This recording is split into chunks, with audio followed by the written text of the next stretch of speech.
नमस्कार दोस्तों, स्वागत है आपका एग्जाम बुक चैनल में। दोस्तों इस वीडियो में मैं भारत के संविधान का आपका जो है नेक्स्ट टॉपिक ले रहा हूं, वो है फंडामेंटल ड्यूटीज, मूल कर्तव्य। कभी कभी जो है एक क्वेश्चन आपका आ जाता है और मैं आपसे फिर रिक्वेस्ट कर रहा हूं कि आप जो है बिल्कुल सीरियस हो जाइए। इस समय नोटिफिकेशन का इंतजार बिल्कुल मत करिए। अगर नोटिफिकेशन का इंतजार करेंगे तो कहीं ना कहीं ये एग्जाम आपसे दूर होता चला जाएगा। ठीक, आप इन वीडियोस को बहुत ध्यान से सुनिए, क्योंकि सिर्फ मैं वही बताता हूं आपको जो एग्जाम में आपका आने वाला है। नहीं तो इस टॉपिक को लेकर भी मैं 1.5 घंटे की क्लास बना सकता हूं। ठीक है, तो चलिए दोस्तों, सबसे पहले चलते हैं कि अपना आपका जो इसमें आपका जो मटेरियल है वो आपको क्या क्या पढ़ना है। देखिए, इसमें देखते हैं सबसे पहले संवैधानिक उपबंध। संवैधानिक उपबंध का मतलब ये होता है कि आपका संविधान में, मतलब कॉन्स्टिट्यूशन में, इसके बारे में कहां पर चर्चा की गई है। ठीक है, ये आपको हर टॉपिक जो भी मैं बता रहा हूं वो आपको ये जरूर बताता हूं कि वो संविधान में कहां दिया गया है। ठीक है, तो संविधान में मूल कर्तव्य, ठीक है, आपको पता होगा कि देखिए दो तरीके की चीजें होती है। एक होता है मूल अधिकार और एक होते हैं मूल कर्तव्य। मूल कर्तव्य, इनको थोड़ा सा ध्यान से समझ लीजिए। देखिए, मूल अधिकार, अधिकार वो होते हैं जो कि राज्य आपको देता है। ठीक है, या जो संविधान ने आपको दिए गए हैं। ठीक है, कि भाई आप जो है, आपके पास ये, आप इस देश के नागरिक हैं तो आपको ये अधिकार जो है वो दिए जाते हैं, ये हमारे संविधान में। और राज्य को वो देना मजबूरी है राज्य की, या फिर राज्य को वो देने ही पड़ेंगे आपको अधिकार, तो वो मूल अधिकार कहे जाते हैं। ठीक, और फिर कर्तव्य को जब हम बात करते हैं, यहां हम कर्तव्य की बात कर रहे हैं, तो कर्तव्य का मतलब है कि संविधान हमसे ये अपेक्षा करता है। ठीक है, संविधान हमसे ये कहता है कि आप जब मूल अधिकार ले रहे हो अपने, तो आपके भी इस पूरे देश के लिए कुछ कर्तव्य होने चाहिए। ठीक है, और जो कि आपका जो है वो कर्तव्य देश के लिए होंगे कि आपको वो निभाने पड़ेंगे। मतलब, लेकिन वो आपका जो है लीगली रूप से आपका जो है जबरदस्ती आपसे वो कर्तव्य जो है निभाने के लिए नहीं बोल सकती सरकार। वो सिर्फ नैतिक रूप से कह सकती है। अगर आपका जो है नैतिक मूल्य अगर है आप में, तो आप कर्तव्यों को निभा सकते हैं। ठीक है, तो सबसे पहले देखते हैं कि संविधान में मूल कर्तव्य जो है उनका भाग, मतलब कौन से पार्ट में है। मैंने आपको बताया कि संविधान तीन भागों में, तीन चीजों में बटा हुआ है। वो है भाग, अनुसूची और अनुच्छेद। ठीक है, आप प्रीवियस मेरी वीडियो देखेंगे, उसमें आपको अच्छे से समझ में आ जाएगा। तो संविधान में मूल कर्तव्य जो है वो भाग 4A में दिए गए हैं। ठीक है, अब भाग 4 में क्या है? फिर भाग 4 में मैंने आपको इससे पहले जो वीडियो बताई थी वो थी आपकी directive principle of state policy, मतलब राज्य के नीति निर्देशक तत्व, तो भाग 4 में दिए गए हैं। ठीक है, फिर संविधान में मूल कर्तव्य जो है वो अनुच्छेद 51A में है। याद रखिए, संविधान में मूल कर्तव्य जो है सिर्फ और सिर्फ आर्टिकल 51A में दे रखे हैं। ठीक है, और 51A में कुल 11 आपके जो है कर्तव्य हैं। जो मूल कर्तव्य जो है वो सिर्फ 11 हैं, वो एक ही अनुच्छेद में दे रखे हैं। ठीक, उस अनुच्छेद के भाग कर दिए गए हैं। जैसे 51A और फिर स्मॉल a, छोटा a से लेके 51A के तक, ये सारे के सारे जो हैं अधिकार, वो मूल कर्तव्य जो हैं आपके दे रखे हैं। ठीक, मूल कर्तव्य आपके 51A से लेके 51A के तक जो है वो तो आपके दे रखे हैं सारे के सारे। और टोटल मूल कर्तव्य कितने हैं? वो है 11। ये भी क्वेश्चन आ जाता है। ठीक, मूल कर्तव्यों को रूस के संविधान से लिया गया है। रूस के संविधान से मूल कर्तव्य को लिया गया। ये भी बहुत इंपॉर्टेंट क्वेश्चन है। मैं आपसे बार बार कहता हूं कि जो चीज मैं आपको समझाता हूं, जो बताता हूं वीडियो के माध्यम से, वीडियो में जब मैं कुछ चीज बताता हूं तो आगे भी मैं बहुत सारी चीज ऐसी बता देता हूं जो क्वेश्चन की फॉर्म में आपके पास आ सकते हैं। ठीक, अगर आप सिर्फ नोट्स पढ़ने के चक्कर में रहेंगे तो हो सकता है कुछ ऐसी चीज आपसे मिस हो जाए जो कि एग्जाम में आ जाए, फिर आप कहेंगे सर आपके तो नोट्स में था ही नहीं वो। इसीलिए मैं कोशिश करता हूं कि आपको वीडियो के माध्यम से चीजें बताई जाए। तो मूल कर्तव्य कहां से लिए गए हैं? रूस के संविधान से लिए गए हैं। फिर है, भारतीय संविधान में मूल रूप से मूल कर्तव्य नहीं थे। इसका बहुत ध्यान रखिएगा, क्योंकि अगर स्टेटमेंट वाले क्वेश्चन आते हैं तो उसमें यह आ सकता है कि भाई मूल कर्तव्य जो थे, फंडामेंटल ड्यूटीज जो थी, वो संविधान जब हमारा बना उस समय नहीं थे, ये बाद में डाले गए। और कब डाले गए इसको भी देख लीजिए कि भारतीय संविधान में मूल कर्तव्यों को स्वर्ण सिंह समिति की सिफारिश पर रखा गया। ठीक है, एक समिति की गठन किया गया कि क्या भारतीय संविधान में मूल कर्तव्य होने चाहिए, तो कौन कौन से होने चाहिए। तो उसके अध्यक्ष थे आपके स्वर्ण सिंह। ठीक है, उनको अध्यक्ष, समिति का अध्यक्ष बनाया गया और उनकी सिफारिश जो हुई, उन्होंने जो सिफारिश करी, उसके आधार पर 42वां संविधान संशोधन 1976 में लाया गया और 10 मूल कर्तव्यों को आपका 51A में जोड़ दिया गया। ठीक है, इतना समझ में आ गया कि भाई 10 मूल कर्तव्यों को 51A में जोड़ दिया गया। फिर 11वां मूल कर्तव्य जो था, वो 11वां मूल कर्तव्य 86वां संविधान संशोधन 2002 में जोड़ा गया। ठीक है, अब ये इतना आप जो है बहुत अच्छे तरीके से इसको याद कर लीजिए। मैं कोशिश करता हूं छोटी वीडियो बनाऊं जिससे कि आप उसको मल्टीपल टाइम रिवीजन कर सकें। देखिए, जब भी हम किसी चीज को पढ़ते हैं तो पढ़ने से ज्यादा अगर हम उसको सुन लेते हैं, ठीक है, सुनने की जो एक अब जैसे मैं आपको कुछ समझा रहा हूं, अगर कोई बच्चा जो है बहुत ध्यान से सुन रहा होगा बैठ के, और खासकर मैं आपसे यही कहूंगा कि आप लीड लगा के सुनिए, तो ज्यादा इफेक्ट आपका इस लेक्चर के रहेंगे। ठीक है, तो 86वें संविधान संशोधन से जो है 11वां आपका मूल कर्तव्य जोड़ दिया गया। तो टोटल मूल कर्तव्य कितने हुए? जैसे अगर पूछा जाता है, क्वेश्चन कई तरीके से घुमा के पूछ सकता है कि भारतीय संविधान में कितने मूल कर्तव्य? 11। भारतीय संविधान में आपका जो है 42वें संविधान संशोधन से कितने मूल कर्तव्य जोड़े गए थे? वो थे 10। भारतीय संविधान में मूल कर्तव्य किससे जोड़ा गया है? 42वें संविधान संशोधन से, 1976 से। भारतीय संविधान में मूल कर्तव्यों को किस समिति की सिफारिश से जोड़ा गया था? तो वो है स्वर्ण सिंह समिति। भारतीय संविधान में किस अनुच्छेद में मूल कर्तव्य दिए गए हैं? 51A। भारतीय संविधान में किस भाग में मूल कर्तव्य दिए गए हैं? 4A।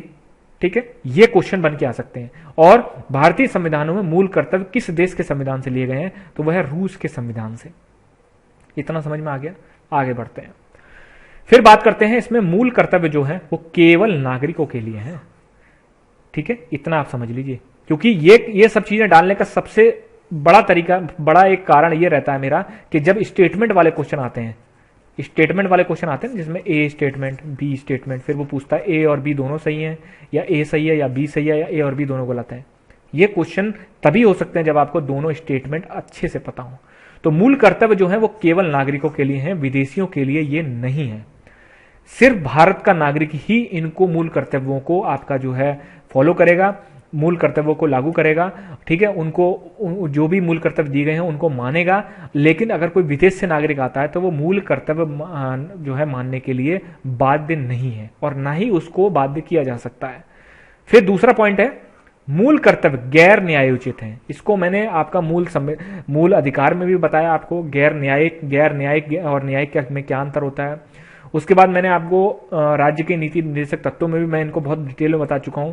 तो इसका गैर न्यायोचित का मतलब होता है कि कोई भी मूल कर्तव्य जो है, अगर कोई मान लीजिए ए बंदा है और एक बी बंदा है, ठीक है, अगर बी बंदा जो है, जो आगे जब मैं आपको बताऊंगा मूल कर्तव्य 11 कौन से हैं, अगर बी बंदा कोई भी 11 मूल कर्तव्यों को फॉलो नहीं करता है, ठीक है, 11 मूल कर्तव्यों को फॉलो नहीं करता है, ठीक है, लेकिन अगर ए जो है वो ये नहीं कह सकता सुप्रीम कोर्ट में जाके कि सर आप बी जो है मूल कर्तव्य फॉलो नहीं कर रहा है तो आप इसको फॉलो करवा दीजिए, ऐसा नहीं कर सकता। मतलब कुल मिला के यह है कि मूल कर्तव्यों को लागू करने के लिए न्यायालय नहीं जाया जा सकता। क्यों? क्योंकि मैंने आपको बताया कि ये मोरल रूप से बाध्य होते हैं, मतलब नैतिक रूप से।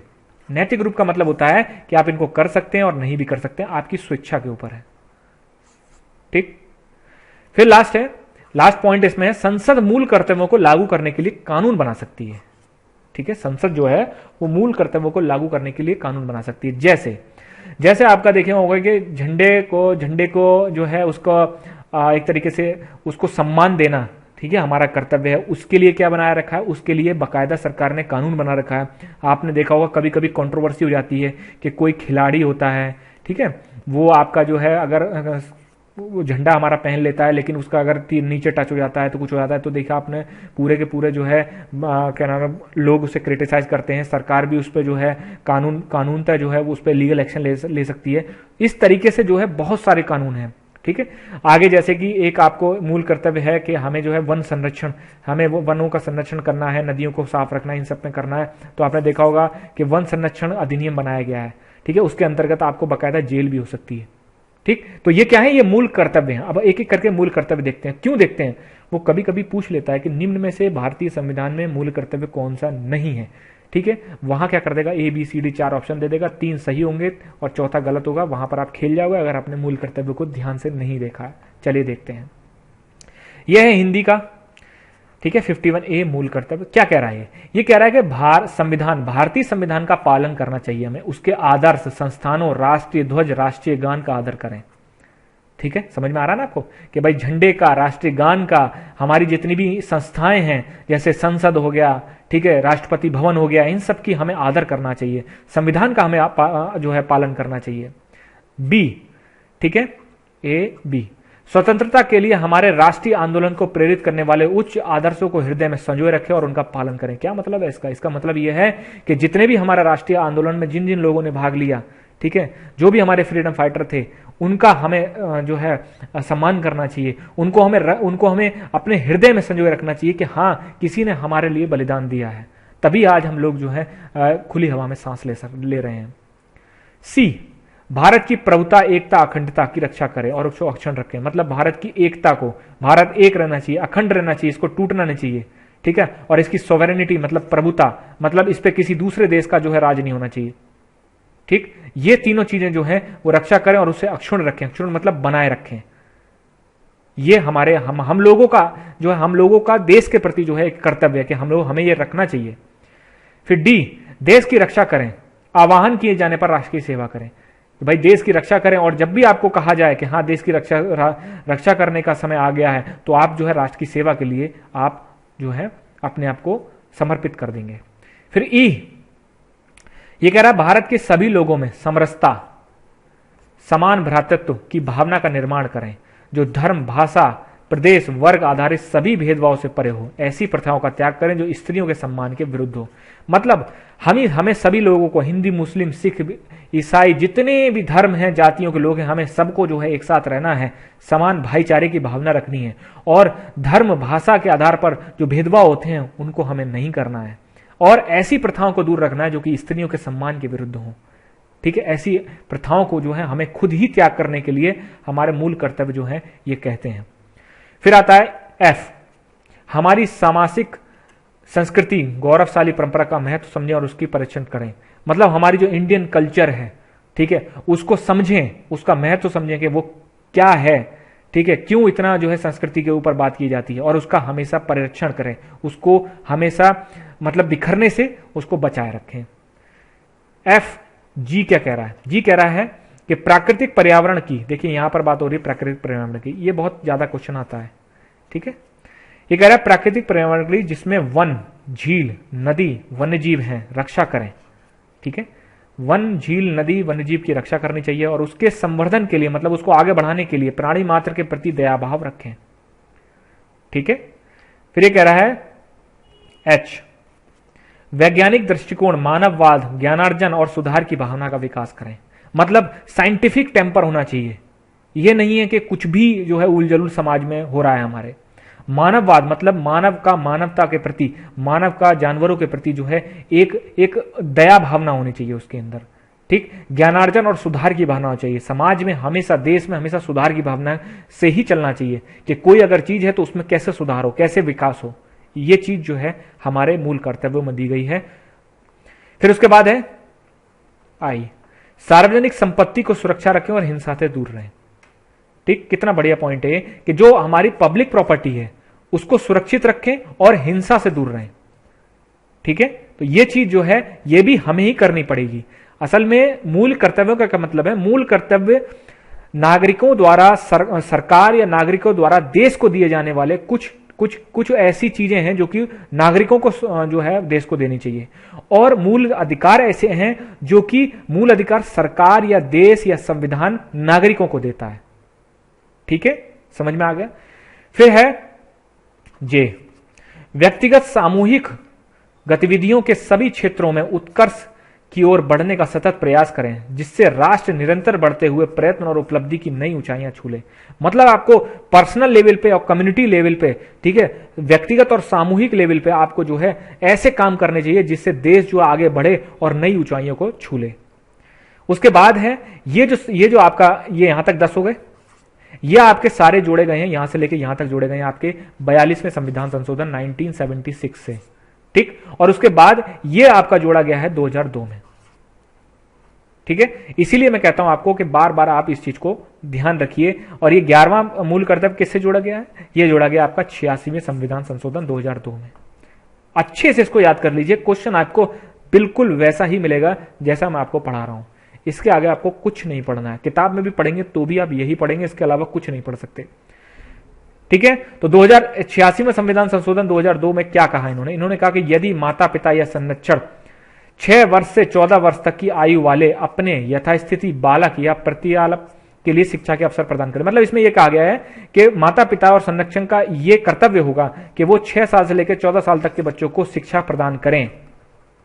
ठीक है, शिक्षा प्रदान करें, यह उनका कर्तव्य होगा। ये माता पिता और संरक्षक मतलब ऐसा जिनके माता पिता नहीं है लेकिन वो किसी के संरक्षण में है, तो उनका ये कर्तव्य होगा कि वो 6 से लेकर 14 साल तक के बच्चों को शिक्षा प्रदान करें, उनको स्कूल भेजें। ये तो हो गया आपका हिंदी में। ये इंग्लिश में है, जिन बच्चों को इंग्लिश में पढ़ना है, ठीक है, क्योंकि संविधान एक ऐसी चीज है जिसको आपको हिंदी और इंग्लिश में दोनों में देखना चाहिए, क्योंकि कभी कभी संविधान में हिंदी के इतने टफ वर्ड यूज करे जाते हैं कि जो अच्छे अच्छे वकील ही उसको मतलब इंटरप्रेट कर सकते हैं, अदरवाइज नॉर्मल आदमी की तो बस की वो है ही नहीं। ठीक, और लेकिन ये इंग्लिश में जो है इसमें ज्यादा टफ लैंग्वेज नहीं थी मूल कर्तव्यों में, तो इंग्लिश में इतना आपको वो नहीं करना, लेकिन अगर आप इसको कर सकते हैं तो आप वीडियो को जो है पॉज करके और इसको आप देख लीजिए। ठीक है, तो दोस्तों अगर ये वीडियो आपको अच्छी लगी तो लाइक शेयर सब्सक्राइब जरूर कर दीजिए और प्लेलिस्ट में जाके आप जरूर देखते रहिए। आपका कोर्स, आपका सिलेबस सब टाइमली आपको निपटा दिया जाएगा। आप बिल्कुल घबराइए मत, ज्यादा इधर उधर अपने सिलेबस को कंप्लीट करने के चक्कर में 50 यूट्यूब चैनल, 50 कोचिंग सेंटर के नोट्स, इन सब के चक्करों मत पड़िए। लिमिटेड रखिए अपने आप को, लिमिटेड रखेंगे तभी आप रिवीजन कर सकते हैं। मैंने रिवीजन का क्या महत्व होता है किसी के सिलेक्शन में मैंने वीडियो बनाई है, आप जाके जो है वो आप जाके चैनल पे देख सकते हैं, मैंने वीडियो बनाई हुई है उसके बारे में कि रिवीजन का क्या महत्व होता है। UPSI preparation, UPSI all work, ये 2 प्लेलिस्ट ऐसी हैं जिसमें मैंने यूपीएसआई से संबंधित सब कुछ मैंने डाला, हर टॉपिक पे मैंने इस पे वीडियो बनाई हुई है। तो दोस्तों इस वीडियो में अभी के लिए इतना ही। Thank you.